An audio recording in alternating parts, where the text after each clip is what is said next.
Good morning students. எல்லாரும் சாப்பிட்டீங்களா காலையில்? குட். இன்னைக்கு நம்ம எல்லாரும் பொங்கலை பற்றி பாடமாக பார்க்க போகிறோம். தமிழர் திருநாளாகிய பொங்கல் ஏன் கொண்டாடுறோம், எதுக்கு கொண்டாடுறோம் அப்படின்னு மிஸ் உங்களுக்கு சொல்லிக் கொடுக்க போகிறேன். அசார், நரேன், இங்க வாங்க.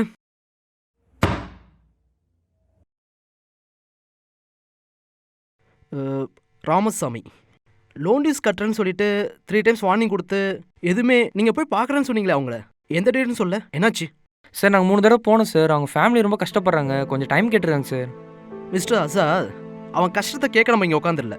இது நம்மளோட டியூட்டி, இதை செய்ய தான் இங்கே உட்காந்துருக்கோம். போய் பணத்தை வாங்கிட்டு வாங்க, பேசிட்டு வாங்கன்னா கதையை கேட்டு வந்துருக்கிறீங்க.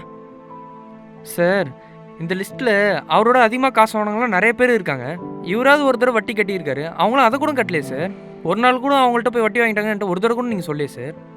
அசார், இருக்கவன்ட்ட அவன் இல்லைனா கூட அவன் சங்கதிக்கிட்ட அமௌண்ட் வாங்க முடியும். ஆனால் இல்லாதவன்ட்ட அவன் உயிரோடு இருக்கும்போதே அமௌண்ட் வாங்கினா தான் உண்டு, இல்லைனா ஒன்றும் பண்ண முடியாது. நான் சொல்றது செய்யுங்க, சரியா? எனக்கு நீ ஆர்டர் பண்ணக்கூடாது, புரியுதா? சார் சும்மா ரெடி சார். நாங்கள் என்ன சார் பண்ணணும்? நாளைக்கு காலைல போங்க. இது வரைக்கும் ராமசாமி இந்த தகவலும் கொடுக்கல. அதனால அவர்கிட்ட போயிட்டு அவரோட லேண்ட் ப்ராப்பர்ட்டி அவருக்கு இல்லை, அதை நாங்கள் ஜப்தி பண்ண போதும்னு சொல்லுங்க. பொங்கலுக்கு முதல் நாள் சாப்பாடு நமக்கு கிடைக்கிறதுக்கு காரணமான விளை நிலத்துக்கும் அதுக்கு ஆதாரமான சூரியனுக்கும் நன்றி செலுத்தும் விதமா இந்த பொங்கல் நாம கொண்டாடுறோம்.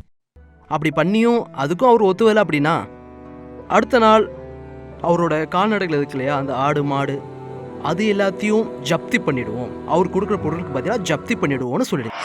விவசாயத்துக்கு பெருந்துணையா இருக்கிற கால்நடைகளான காளை மாடு மற்றும் பசுமாட்டுக்கு நன்றி செலுத்தும் விதமா அதுக்கு பூஜை பண்ணி மாட்டு பொங்கலை கொண்டாடுறோம். அதுக்கும் ஒத்துழைக்கலன்னா 3வது நாள் அவர் வீட்டை விட்டு வெளில அப்படியே வந்தாலும் கம்பி எண்ண வேண்டியதுதான், ஜெயிலன்னு தெளிவா சொல்லுங்க, சரியா? 3வது நாள் விவசாயத்துக்கு உறுதுணையா இருந்த சொந்தங்களுக்கு நன்றி செலுத்தும் விதமா பல இடங்களுக்கு போய் நம்ம சந்தோஷத்தை அவங்க கூட பகிர்ந்துப்பாங்க. ஓகே சார், நாங்கள் போயிட்டு வரோம். லாஸ்ட்டாக ஒரே ஒரு டவுட் சார்.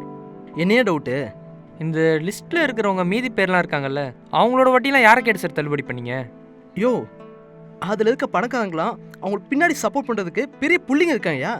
இந்த விவசாயி அவனுக்கு யாரே இருக்கா? சார் நீங்களே எதாவது காரியத்தை வச்சு பேசுகிற மாதிரி எனக்கு தெரியுது சார். ஆமாயா, நான் காரியத்தோட தான் பேசுகிறேன். நீ சொன்னியே பெரிய புள்ளிகள், அவங்க மூலமாக என் பொண்ணுக்கு 50 லட்ச ரூபா மெடிக்கல் சீட்டு கிடச்சிருக்கியா கவர்மெண்ட் காலேஜில்? சும்மா கிடச்சிருமா? என்னமோ சொல்கிறேன். ஆஃப்டா இந்த விவசாயி அவனா என்ன எனக்கு பலனு? யோ போயா, பொழைக்க வழியை பாது. நான் சொல்கிற வேலை செய்யா, போயா. சொல்கிறேன் வாடா. வாடா பார்த்துக்கலாம் வாடா. டார்லிங் வந்துட்டேன். பேட்டை படத்துக்கு தானே, ஏசி மஹாலில் தானே, டிக்கெட் புக் பண்ணியாச்சு. ஜஸ்ட் 5 மினிட்ஸ் வந்துட்டேன்டா. Okay okay. ராமசாமி பாத்தியா என்ன சொன்னான்? சார் நாங்கள் போனோம் சார். நீங்கள் காலைல சொன்னீங்களே ஒரு முக்கியமான பிள்ளைங்களால தான் எனக்கு ஒரு காரியம் ஆயிருக்குன்னு.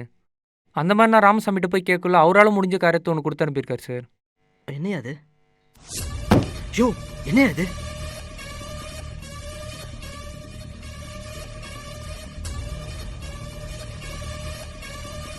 யோ என்னையா அது? சார் ராமசாமியால் முடிஞ்சது சார். நீங்கள் சொன்னீங்கல்ல உங்கள் பொண்ணுக்கு 50 லட்ச ரூபாய் சீட்டு, நாளைக்கு அதை விட இதோட விலை அதிகமாக இருக்கலாம், எடுத்து பத்திரமா லாக்கரில் வைங்க.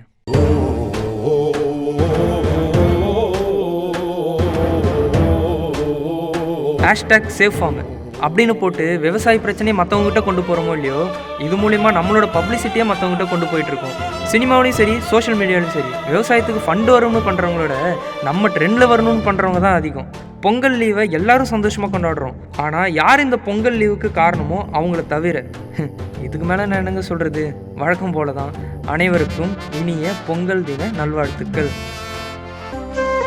அம்மாக்கு அன்னையர் தினம், குழந்தைகளுக்கு குழந்தைகள் தினம், ஆசிரியர்களுக்கு ஆசிரியர் தினம்.